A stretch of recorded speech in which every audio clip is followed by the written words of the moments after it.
Viva, sejam muito bem-vindos ao TDM Entrevista. Hoje o nosso convidado é o professor Manuel Lopes Porto, catedrático da Faculdade de Direito da Universidade de Coimbra e também da Universidade de Lusíada. É diretor do curso de Estudos Europeus da Universidade de Coimbra e já foi também durante uma década eurodeputado. Professor, muito obrigado por estar connosco. Eu é que agradeço. É a Europa que, mais uma vez, o traz aqui a Macau, no âmbito do seminário Jean Monnet e da parceria com a Universidade de Macau. Deu uma conferência intitulada Europa a 27, resposta aos desafios globais. Já vamos aos desafios globais, mas começo por esta referência à Europa dos 27, a Europa pós-Brexit.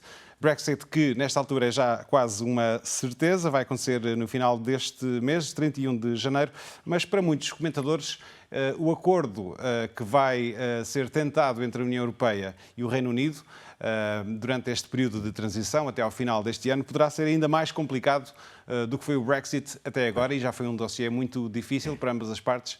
Como é que olha para esta questão? Eu creio que sim, só talvez seja também oportuno dar a minha opinião sobre o Brexit. Creio que é um erro histórico para o Reino Unido e para a União Europeia. Eu, aliás, faço sempre esta memória. Eu vivia na Inglaterra, estou em Oxford há vários anos, um dos meus graus académicos é por Oxford, em julho de 75, quando foi o referendo pelo Remaining. Portanto, eles tinham entrado em 73 e foi o referendo com 67% dos votos a favor. E nunca esquecerei, na altura naturalmente interessadíssimo, em seguir todos os colóquios que houve e tal da propaganda, era a ideia do Cold-Shower Effect. O Harold Macmillan, ex-primeiro-ministro, achava que o Reino Unido fora da União Europeia ia perdendo posição, tinha que estar dentro até para ser estimulada a concorrer com a Alemanha, a França, a Holanda, etc, etc. É isso que acha que vai acontecer agora ao Reino Unido? Agora, fora da União? na altura entraria para ser estimulado. Agora, será que fora vai ser estimulado? De qualquer maneira, outra nota que eu disse na conferência que gentilmente mencionou, eu escrevi ainda há pouco tempo um texto sobre o Brexit, um artigo relativamente extenso, e estive a tentar ver argumentos válidos para o Brexit. E é difícil, porque claro, que há o argumento da xenofobia, não querer estrangeiros, que eu percebo que um país que tanto é valorizado pela presença estrangeira, enfim, como é que tem essa atitude, além do aspecto moral, de haver cidadãos de primeira e de segunda, eu nunca perco a oportunidade na televisão ou na rádio, onde quer que seja, dizer isto. O mundo, quando foi criado, isto basta ser democrata, não é por ser católico nem nada, basta ser democrata, que é o que eu sou convictamente. O mundo, quando foi criado, é para todos os homens terem direitos. Não se pode conceber que, à partida, antigamente era nobiliárquico, o filho do conde era conde, o filho do marquês era marquês. Agora não. Quem nasce num certo território fica toda a vida com um privilégio e fazendo-se muros para quem seja de outro território não poderá ir. Eu não posso aceitar isto. Quer dizer, isso é um desabafo caso e que só fico bem com a minha consciência quando faço. Acha que a questão da imigração foi a questão determinante? Foi importante, muito importante. Mas depois foi houve mais outra, importante, acha? Eu vou dizer então a outra que está a ser importante, antecipando o que ia dizer logo a seguir. Há outra muito importante que é a questão orçamental do pagamento, portanto, para o orçamento da União Europeia. É a matéria que eu conheço bem por dentro, fui mesmo durante algum tempo vice-presidente da Comissão dos Orçamentos. Eles agora, portanto, pouparão, teoricamente, 9 mil milhões de euros. Simplesmente as contas não podem ser feitas assim. Vai haver um encargo enorme em termos orçamentais, com pagar impostos com o que importam, enfim, onderar o que vai ser exportado e tal. Mas, de qualquer maneira, a Comissão Europeia tem feito textos magníficos já em 2018, 2019, mostrando que o modo como se deve ver o orçamento não é a velha ideia do just return, ou seja, só vale a pena estar, se o que se recebe do orçamento é pelo menos tanto como aquilo que se paga, portanto, o just return, que é como eles fazem as contas, é a ideia do value added. A vantagem de estar na União Europeia é o valor acrescentado, o value added, por estar lá. Se a Alemanha fizesse as contas do Reino Unido, é evidente que não estava na União Europeia, porque a Alemanha não pode, de maneira nenhuma, receber do orçamento o que paga para lá. Mas alguém tem pena da Alemanha? Mas ganha em mercado, não é? Eu não tenho pena da Alemanha. Eu costumo sempre dizer... Aliás, deve ser o país que mais ganhou com a mais União ganha. Europeia. Agora, porquê é que se a Alemanha ganha, estando lá, portanto, ganha, não é, portanto, do orçamento, com migalhas do orçamento. Ganha é vender automóveis, artigos da Bosch, da Siemens e companhia, a prestar serviços. E uma coisa que é mencionada muito bem, o alargamento de oportunidades culturais por não haver fronteiras e tudo isso. Além disso, participar no mercado único, tudo isso conta, não são só os valores económicos. E a questão que eu ponho é assim, se a Alemanha faz essas contas e não há que ter pena dela, não tenho pena nenhuma, portanto, tenho a inveja, o Reino Unido, o que é que se pode queixar? O que é que impede o Reino Unido de ser competitivo como a Alemanha? Tem uma língua que é a língua do mundo. O alemão quase ninguém fala a Alemanha, a Áustria e um bocado a Suíça. Tem as melhores universidades do mundo, entre elas, uma delas eu estive, juntamente com as americanas. Tem a melhor passa financeira mais conhecida do mundo. O que é que os impede, por exemplo, o caso que me impressiona, digo sempre este caso, onde eu morava em julho de 75, era ao pé da British Leyland, onde se faziam os morros. Na altura, toda a gente se lembrará, há 40, 50 havia carros ingleses. Havia Austin, o meu pai teve, havia Morris, havia Rovers. Eles não conseguem fazer um carro. Poder-se-á dizer, bom, fazer carros é para pessoas assim já de outra categoria, tipo alemães, portanto, ao francês e tal. Mas eu acho que não. Acho que um país que quer disputar a protagonismo é bom que tenha indústria. O Reino Unido agora, só 10% das exportações já são indústria. Ora bem, isso é mau. Quer dizer, mas além desse aspecto, só rapidamente, os argumentos que também foram invocados são incríveis. Nos dois únicos livros de certa categoria, de economistas mesmo, a favor da saída, é a questão de que, estando fora, não estavam sujeitos às regras do mercado único. A questão é a mesma. Essas regras são as seguidas pela Alemanha, pela Holanda e companhia. Além disso, o Reino Unido saindo não pode estar sujeito a essas regras e deixa de participar na sua elaboração e no seu juízo ou na condenação de alguém que as infrinja. E só para concluir esta primeira parte, era a questão de que deixavam de estar sujeitas ao protecionismo da União Europeia. Ora, isto é inacreditável. A média dos direitos alfandegários da União Europeia é 3,6%. Os produtos que entram sem se pagar nada é 36%. Portanto, não há razão de queixa. Com exceção, é evidente, convém sempre dizer, para sermos sérios com a União Europeia, da política agrícola comum que tem sido protecionista e, por isso, mesmo negativa. Da perspectiva de Bruxelas, penso que existe aqui a intenção de se chegar a um equilíbrio virtuoso, que é difícil de conseguir, que é ter um bom acordo comercial com uma economia relevante e próxima geograficamente, mas também não pode ser tão bom que leve mais países a querer sair da União Europeia. É essa a questão. Portanto, haver saída e depois beneficiar de tudo, até porque, enfim, na parte orçamental, precisa de tudo, pagaram mais do que recebem. Portanto, beneficiar de tudo, estando fora, é um bocado complicado. Quer dizer, beneficiar do mercado interno, não contribuindo para ele. Porque mesmo os países, há uma questão a ver, atualmente, há aqueles países da EFTA, portanto, do Espaço Económico Europeu, a Noruega, a Islândia, o Liechtenstein, a Suíça é um caso especial, não quer estar, mas mesmo a Suíça contribui, há alguma responsabilização mesmo financeira. Espero que o Reino Unido não queira isso e realmente temos que compreender, não é aceitável só ter vantagem e não ter também alguma contrapartida. Temos que ser responsáveis, não é? Mas voltando então aqui ao início, perspectiva negociações difíceis, é um dossiê muito complicado. Aliás, tem sido dito para o Presidente da Comissão e por toda a gente, pelo Sr. Barnier e tal, vai ser uma coisa complicada, porque está a haver um país de grande importância, porque eu quando digo isto, portanto, até com uma grande amargura, porque faz falta agora há estudos, alguns mais elaborados do que outros, alguns mais pessimistas do que outros, mas a perda é grande, mas muito mais para o Reino Unido que para a Europa, não é? De qualquer maneira, a Europa agora tem que se acautelar e, portanto, é isso que acabou de dizer, que se por acaso se pode ter todas as vantagens e nenhum custo, é que não é aceitável. Até porque é um custo que tem tal contrapartido de valor acrescentado. Mas vai ser uma negociação muito difícil. Falando de consequências políticas, do lado do Reino Unido, existe o risco, pelo menos teórico, de haver uma desagregação do próprio Reino Unido. Do lado da União Europeia, pensa que a ideia da Europa vai resistir a este Brexit, um retorno de um certo nacionalismo que parece estar agora na mão de cima? Pois, é claro que agora tem-se apagado qualquer tendência de saída, que nunca foi grande, realmente isto é sempre acentuado. Portanto, é o único país a sair, até agora, nenhum outro saiu, havia tentativas de entrada, não é? Agora, começando pela primeira parte da pergunta, que haja problemas de fragmentação do Reino Unido com a Escócia, principalmente com a Escócia, é de admitir que sim, não é? Aliás, o caso da Espanha era um caso curioso também com a saída da Catalunha. A Catalunha queria ser, ou quererá ser se um dia sair, mas depois aí na Espanha por-se-á, não é? No caso ali não, o Reino Unido não se opõe, porque já lá não está, não é? Que é um problema, já agora um pequeno parênteses, a Catalunha é um problema de que Bruxelas não quer ouvir falar, praticamente. Pois não. Agora, a ideia que eu tenho é que o haver nacionalismo é bom. Agora, a União Europeia tem feito realmente, eu sou admirador da União Europeia, portanto sou suspeito, mas de facto em que se consegue congregar o peso dos países com a integração europeia. Eu dou o caso português, que naturalmente é o que mais nos interessa. A questão é esta: Portugal perdeu poder, prestígio, presença no mundo por estar na União Europeia? Com franqueza, quer dizer, nós, estando na União Europeia, desde logo nestas ligações internacionais, eu venho aqui dar a Macau direito europeu e não direito português, portanto, interessa mais aos chineses, que todos os alunos são da China, não há um único que se quer de Macau e tal, portanto, mas isso é uma questão apenas de um pormenor de secundaríssima importância. O direito português também é muito importante em Macau. É importante, não de acordo, mas quer dizer, mas amplia-nos a nossa presença, está o português e está também a economia europeia e o direito europeu, portanto, desde logo essa situação. Mas o que eu sinto mais é a questão do euro, não é? Quer dizer, há quem defenda, enfim, pouca gente, não vale a pena citar nomes, até era fácil citar, porque são poucos, primeiro contra a entrada no euro e depois por estar lá. Portugal, portanto, até há uns meses, quando o Dr. Constâncio era vice-governador e agora estando ao Dr. Carlos Costa como presidente do Banco Português, tínhamos 6% dos votos no euro. Portanto, Portugal, estando no euro, tem 8% dos votos da segunda de longe maior moeda do mundo, com 30% dos pagamentos mundiais, 20% das emissões financeiras e 20% dos depósitos dos bancos emissores. O que é que aumenta mais a presença portuguesa? Está claramente segunda maior moeda do mundo e a crescer, ou ter o escudo, estamos orgulhosamente com o nosso escudo. Eu não tenho qualquer dúvida nesse sentido. Depois, a nossa presença em termos do comércio, eu estou mais nas áreas económicas, como é sabido, em termos do OMC. Outro aspecto muito falado agora pelo Primeiro-Ministro inglês é que agora há uma presença fantástica do Reino Unido na OMC. Eu mesmo no caso do Reino Unido, que é um país, enfim, mais poderoso que Portugal, tenho muitas dúvidas. No caso de Portugal não tenho dúvida. Qual era o peso da nossa presença no meio dos 164 países da Organização Mundial de Comércio? Quase nada.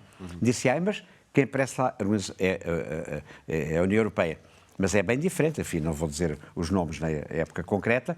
Já uma vez o ministro português da altura, não digo quem, nem quando, fez uma reunião com os representantes dos setores empresariais portugueses principais e com as grandes associações sindicais, não é?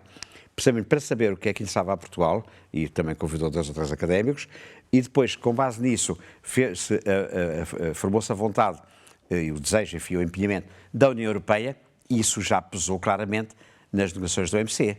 Porque é evidente que, portanto, a União Europeia é o maior bloco comercial do mundo de longe, até ao fim deste mês, o maior comercial económico do mundo, desceremos um bocadinho agora no dia 1 de fevereiro, mas de qualquer maneira é possível termos força com outros aliados, enfim, com interesses comuns na União Europeia, e isso ter um peso enormíssimo, mesmo prevalecente, no OMC. Portugal sozinho, tinha ou não tinha? Sim. E depois, até em alguns casos, contra o meu desejo, acontece que na União Europeia pesam muito os países e o Conselho. Aliás, basta ver o orçamento, contra o meu desejo, é 1% do PIB, portanto, prevalece cada vez mais, e então agora contratamos... E ainda assim há críticas que dizem que é demasiado grande, mesmo pois sendo claro que não é qualquer coisa. Mas, portanto, no meu tempo que estava, e fui durante algum tempo vice-presidente mesmo dos orçamentos, da Comissão dos Orçamentos, com um presidente alemão e um presidente de outro alemão, depois eu, depois um belga, aliás, os alemães ali a tratar do seu dinheiro, enfim, é bem sintomático da União Europeia nesse aspecto, mas de qualquer maneira foi na altura, no tempo de Jacques Delors, não é? Portanto, há 20 e tal anos, em que conseguimos ficar com 1,23, 1,27, aliás, quando a discussão era, agora é 1%, realmente é pouco, isso é pouco. Agora, isto leva a que haja, portanto, isso é negativo, mas a contrapartida em termos políticos que estamos a falar é que os países mantêm um grande peso na lógica da subsidiariedade. Portanto, tem um relevo enorme que continuam a ter e, portanto, estimula, eu mesmo quando se fala de algumas coisas da Europa, é muito fácil criticar a Europa, tem culpa de tudo. Os méritos são dos países. Não, os países é que têm a obrigação, nas condições que temos, lutar por si, ser competitivos e tal. Mas, para além do mais, existe mesmo uma questão de divergência mais de fundo, aparentemente, com alguns países, nomeadamente a Polónia, em que existe mesmo um problema de rule of law, que não se coaduna com os padrões da União Europeia, e existe aqui uma rota de colisão que não se sabe muito bem onde vai parar. Não, esses países do centro da Europa, enfim, esse é um caso, o outro caso é certas atitudes perante a imigração, da Hungria também, que é o caso da Hungria, mais notório, enfim, uma coisa que mete política, mas enfim, acho que a política faz parte da vida, são países que tiveram um certo regime, não vou dizer como é que se chamava, países que o homem, portanto, não estava com os vícios do capitalismo, o homem novo, portanto, fraterno, aberto, portanto, fraterno, e não se nota bem isso, mas são países que estão a criar problemas, realmente esse aí, que não se esperaria. Eu, quando vejo tudo isso, cada vez tenho mais orgulho em ser português. Não sei se ia perguntar mais tarde sobre o populismo. Sim. É um país que não tem populismo. Quer dizer, não há, quer dizer, portanto, isso é um caso. Enfim, agora um deputado de um partido assim um bocadinho mais populista, mas não sei.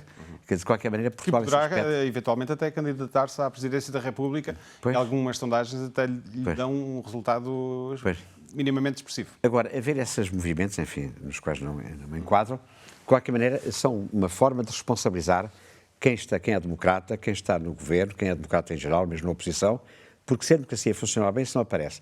Aparece é quando funciona mal. Portanto, enfim, é claro que não temos que assumir as responsabilidades todas, mas de qualquer maneira, se o sistema, ainda há pouco tempo estive numa sessão muito interessante lá em Coimbra sobre populismo, exatamente, enfim, não interessa dizer com quem, mas realmente estive a dizer, quer dizer, quando houve certos governos de várias áreas que tiveram o poder todo e depois abrir um caminho ao populismo, é porque não governaram tão bem como isso. Sim. Porque se tudo funcionar bem, não há populismo. Mas o professor gosta de sublinhar que quando as democracias funcionam bem, não existe este tipo de fenómenos. Se calhar pode-se dizer que se calhar a União Europeia também não está a funcionar assim tão bem quanto isso. Pois, e portanto para justificar a União Europeia e os países. Há um caso lá em português que é muito debatido, mas acho que tem interesse, e não fuja a ele, é o caso da casa onde vivia o Dr. Oliveira Salazar. Portanto, aliás, quem está à frente disso são pessoas bem de esquerda. Estou mais à vontade para dizer, não vou dizer os nomes. Mas realmente eles têm razão, porque o caso é este. Só há perigo de que ser uma romaria populista se a democracia funcionar mal. Portanto, se a casa do Dr. Salazar pudesse ser visitada, eu, como democrata e de um partido, enfim, segundo o partido português, sinto-me responsável que só se nós governarmos muito mal é que pode haver revivalismo.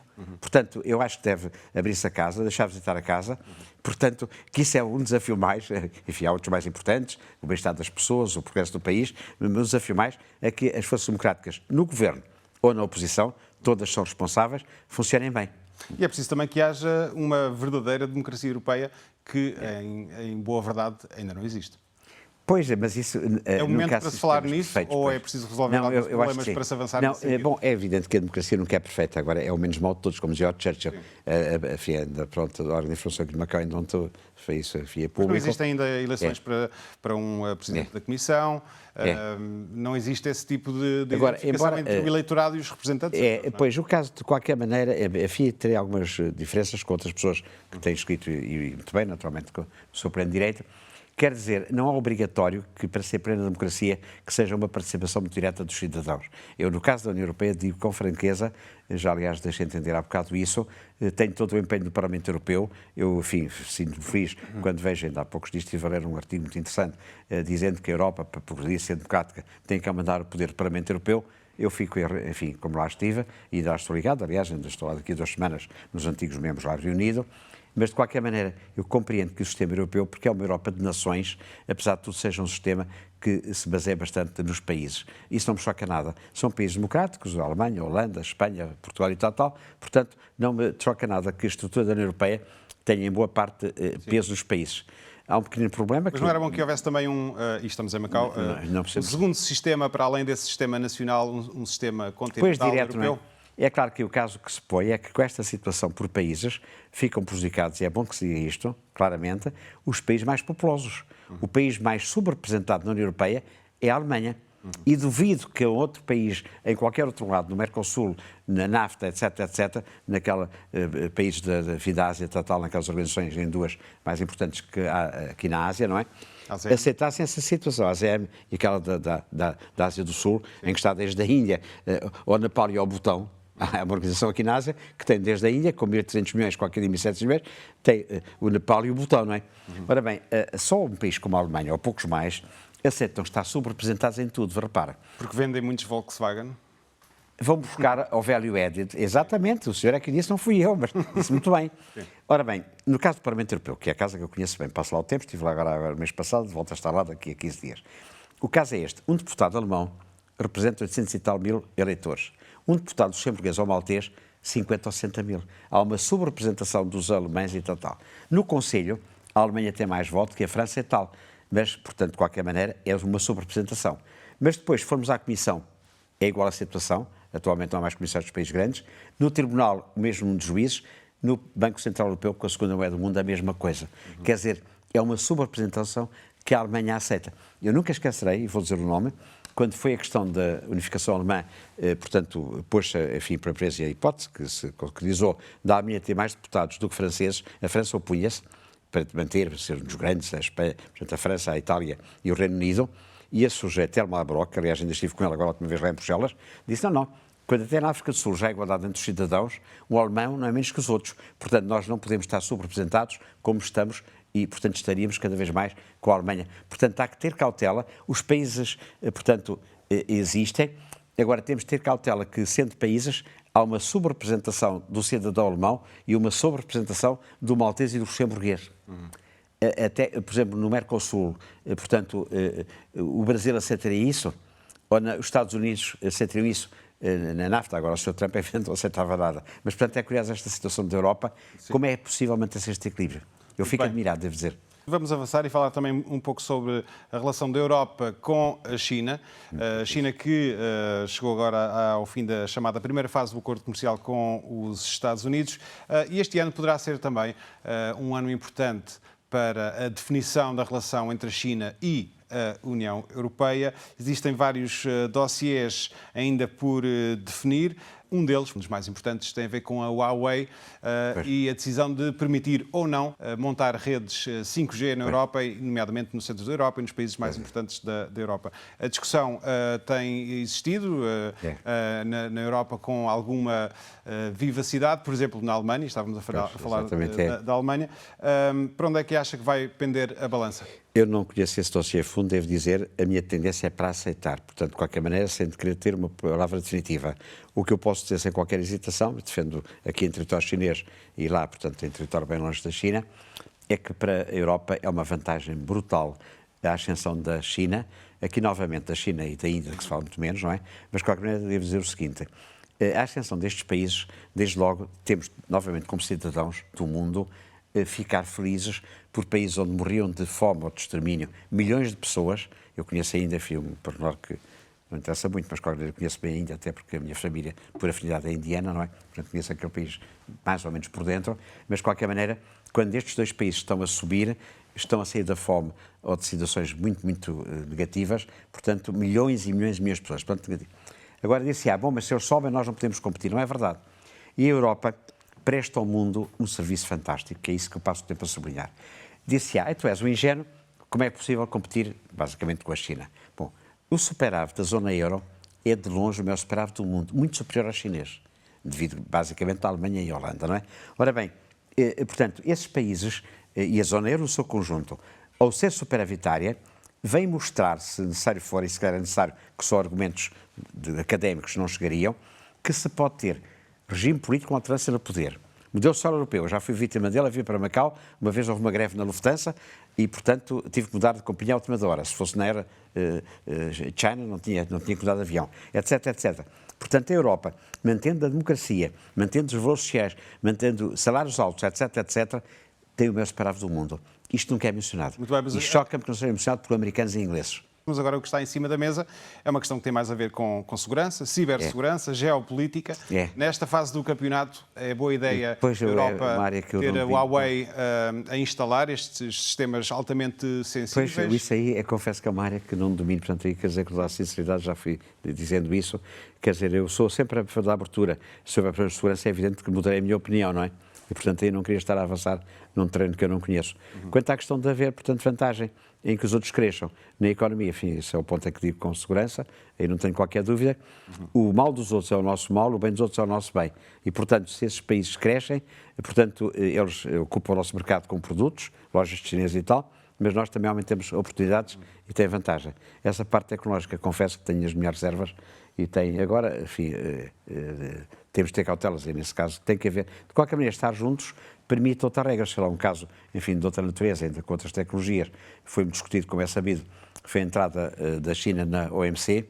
Eu sempre fui a favor da entrada na OMC, porque estando todos em mesmas organizações de outra natureza, agora de outra natureza, mais tecnológica, é a melhor maneira de jogar com enfim, os riscos, com as defesas a ter e tal, com todos a comprometer-se.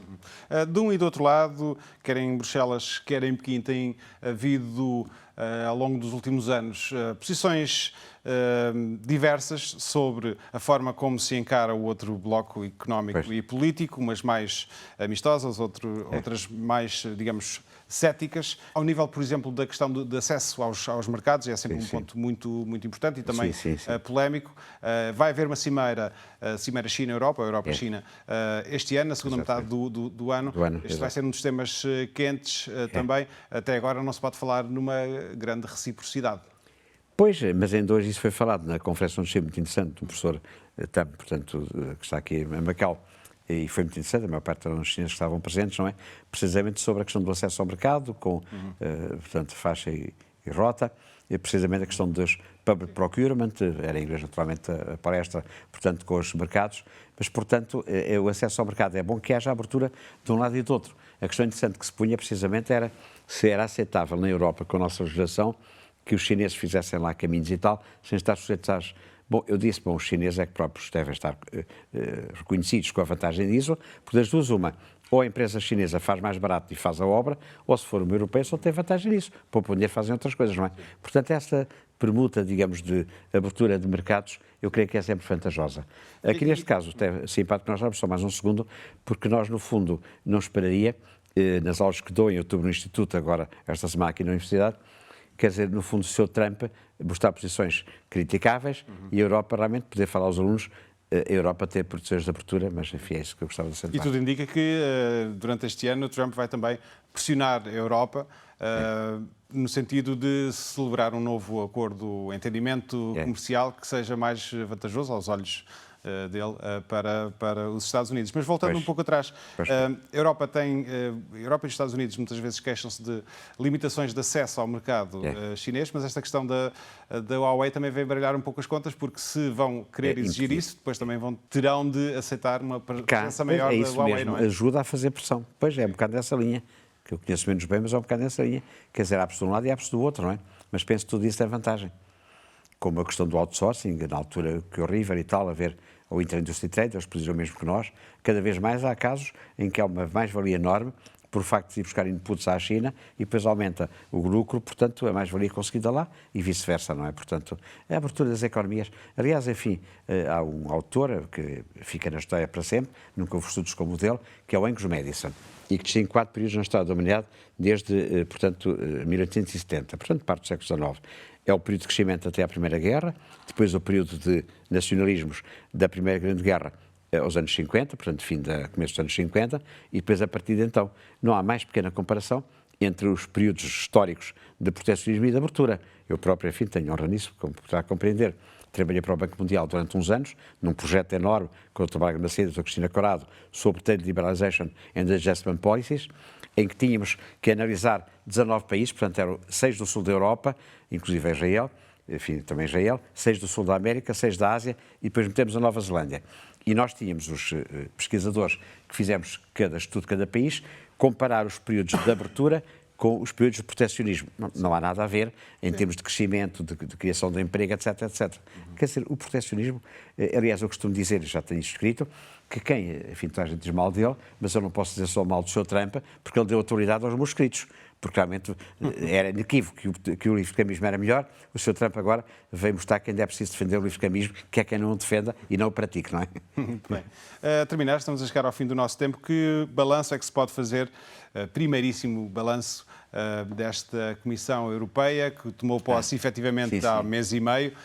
Até agora temos um dado aparentemente histórico, que é o chamado Green Deal, que vai ser implementado nos próximos anos. Há também esta proposta ambiciosa de se avançar para um salário mínimo europeu, que seria 60% do rendimento de cada um dos Estados-membros.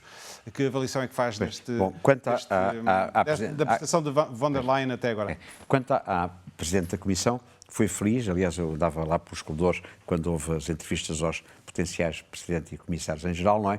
E ela realmente foi feliz até nos dossiês que foi buscar, um dos quais esse que acabou de mencionar, e, por outro lado, o ser alemã é importante, porque, apesar de tudo, ser alguém com esse preocupação social da Alemanha ajudará as coisas a fazer. Uma alemã escolhida por um francês. Porque é curioso, exatamente, é. Portanto, acho que a Europa teve sorte, havia alguma preocupação, foi em boa hora. Portugal também, gostava de o dizer, teve um excelente comissário, José Carlos Medro, tem uma excelente comissária, a doutora Elisa Ferreira, enfim, eu sou suspeito que sou muito amigo dos dois, mas admirador, e realmente Portugal, felizmente, está muito bem.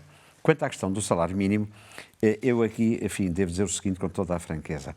Eu preocupo-me com os salários mínimos e tudo isso, mas eu preocupo-me também muito, e muita gente não, com quem está desempregado. Quer dizer, quem não tem emprego, quer dizer, também é gente, são cidadãos como os outros. É como os tais que nascem em países que não foram favorecidos por estar numa Suíça ou numa Holanda, seja o que for. Quer dizer, quem está desempregado. E realmente vamos para coisas muito simpáticas, porque eu às vezes, eu não sou de esquerda, como já, agora às vezes tenho inveja de quem é de esquerda, eu se fosse de esquerda pedia um salário de 1.500 ou 1.800 ou 2.000 euros lá em Portugal, enfim, isto estou a exagerar, enfim, mas de qualquer maneira, nós, quando damos os salários, quer dizer, temos que ver os empresários. E, quer dizer, os empresários, é evidente que gostam de ter lucro, mas creio que não é mal ao mundo, mas, portanto, também gostam, porque se isso proporciona maior lucro, de criar emprego. Agora, só criar emprego quando ele é suportável. Portanto, quando se fala em salários, eu devo dizer que não posso deixar de reconhecer o mérito e o interesse e a vantagem que toda a gente tenha um salário mínimo muito maior, mas eu penso sempre em quem está desempregado e quem mas já procura agora, emprego.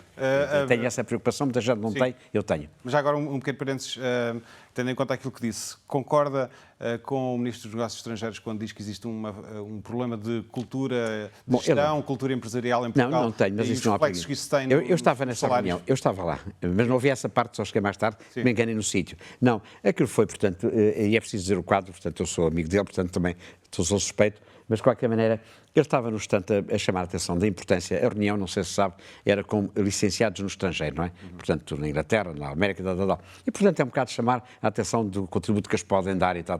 Portanto, no fundo, foi num contexto em que, enfim, ele depois, aliás, veio dizer que não era bem aquilo que queria, porque este tem um grande apreço, mas, portanto, foi naquele quadro muito fechado, era uma sala pequena, a sala Pedro Nunes lá da matemática. Eu enganei, fui para o Instituto Pedro Nunes, conhece Coimbra, fui ter outra casa, aliás, estava lá a polícia, também foi enganada, mas de qualquer maneira, portanto, não era nada com outra ideia, não estou convencido que ele dá todo o mérito aos empresários, enfim, estou à vontade para dizer, pela minha posição política, não tenho qualquer dúvida sobre isso, que são realmente figuras notórias, quer dizer, quem cria uma empresa e cria emprego, tem um valor fantástico. Quer dizer, eu quando vejo pessoas, enfim, não vou mencionar nomes, mas alguns amigos meus, que criam emprego, o risco que correm pessoal, patrimonial, não se dorme descansado, são pessoas com mérito fantástico. Eu estou à vontade de dizer, mais uma vez, fui funcionário público, a vida estou agora ligado a uma privada também, mas sem responsabilidades financeiras nem nada. Quer dizer, eu que fiz sempre funcionário público, não posso deixar de admirar brutalmente quem está na privada, porque com o seu sacrifício pessoal cria, portanto, dinâmicas e tal, e cria emprego com grandes riscos pessoais. Temos que dar um grande apreço aos empresários portugueses. Voltando um pouco atrás, até porque o interrompi, falávamos da nova Presidente da Comissão Europeia. Sim. Pensa que vai conseguir levar a Europa a bom porto? E, portanto, agora, sim, penso que sim. Agora, na parte, portanto, das preocupações ambientais, tudo isso, tudo bem. Vamos lá ver, como é que vai ser isso. Acho que vale a pena acabar, ou pelo menos falar nesse ponto, é a questão dos fundos estruturais, não é? Sim. Porque, realmente, quer dizer, a República Regional, não é por sermos portugueses, é importante para a Europa no seu conjunto. Eu já tenho dúvidas no grande orçamento da zona euro, que seja com realismo possível tê-lo. Agora, não há dúvida nenhuma que os fundos estruturais são fundos que aproximam a Europa e, portanto, espero que não haja aqui falta de visão e que ela tenha abertura. Mas lá está, vindo de um governo da Alemanha, embora não ligado, enfim, à esquerda nem pouco mais ou menos, é um país que sempre teve preocupações sociais. Mesmo perto como a Alemanha, quanto à questão da imigração, teve uma abertura que não teve nem a Polónia, nem a Hungria, nem nesses países, não é? Também tem necessidade de mão de obra, uma necessidade grande. Pois, mas é bom sinal, lá está. Porque tem. Bom, os outros que também precisam de mão de obra. Sim. Quer dizer, nessas coisas, eu sou muito assim. Quer dizer, quando se diz que o euro é horrível porque não sei quem é que o euro está alto, não, há quem consiga com o euro alto competir. Portanto, em vez de estar a responsabilidade o euro ou a Europa, eu sou muito para a autorresponsabilização. Ninguém impede, nenhum país, eu não falo já da Alemanha, que já falei demais. Alguém impede um país de ser como a Holanda? O que é que impede, voltando a uma situação que já falámos, o Reino Unido, o que é que tem de menos que a Holanda? Tem melhores universidades no ranking mundial, tem a língua inglesa, tem mais população, tem mais tudo. Se a Holanda compete, porque não compete o Reino Unido? Tem o segundo maior déficit do mundo. Os Estados Unidos não têm razão de queixa, tem a língua inglesa, tem as melhores universidades até mais que os ingleses, tem moeda própria, tem o dólar, não é? Todavia tem um déficit de 440 milhares de milhões. E que vai aumentar agora. Que vai aumentar. Que, todavia, o seu Stiglitz não fala nunca do déficit dos Estados Unidos, diz mal do euro, o euro da Europa, tal, contra a globalização. O senhor, que aliás estudou, até nunca, quer dizer, eu fiquei encantado, o Martin Wolf, seu colega do Financial Times, estudou em Oxford, no mesmo college que eu, o supervisor dele, que o convenceu do livro Cambismo, eu sei isto por livros nunca colheu em controle, portanto foi o meu supervisor Max Corder. Todavia, nos livros do princípio ao fim, nunca menciona, digamos, o superávit da zona euro. Quer dizer, porque é que impede o Reino Unido de competir com a Europa? Nada os impede. Repito, o que é que impede? Porque, poderia ser, Portugal não consegue competir porque está no euro. Mas o Reino Unido não está no euro, tem Libra. Então tem razão de queixa. Não se compara. Só mais uma nota. A Europa, enfim, não era isso que eu desejaria de maneira nenhuma, mas vale a pena dizer. Quer dizer, pode acontecer que não desejo, estou tristíssimo nesta semana, ou na próxima, por sair do Reino Unido da União Europeia. Agora, há casos em que o Reino Unido retardava as coisas, agora deixa de haver esse retardador. Com Schengen, moeda única, etc, etc. Portanto, nesse aspecto, aliás, a Anete Bogarta e o Francisco Torres lá de Portugal, enfim, a par de outros autores, naturalmente, vários que eu podia citar, sou muito a favor dessa linha de que com o seu Reino Unido a Europa vai avançar, vai integrar-se mais e vai avançar mais rapidamente. É pena que seja por essa razão, mas se acontecer, seja bem-vindo. Vamos esperar para ver. Professor Lopes Porto, muito obrigado por ter vindo. Muito obrigado, é que agradeço. Nós voltamos na próxima semana, contamos consigo. Até lá.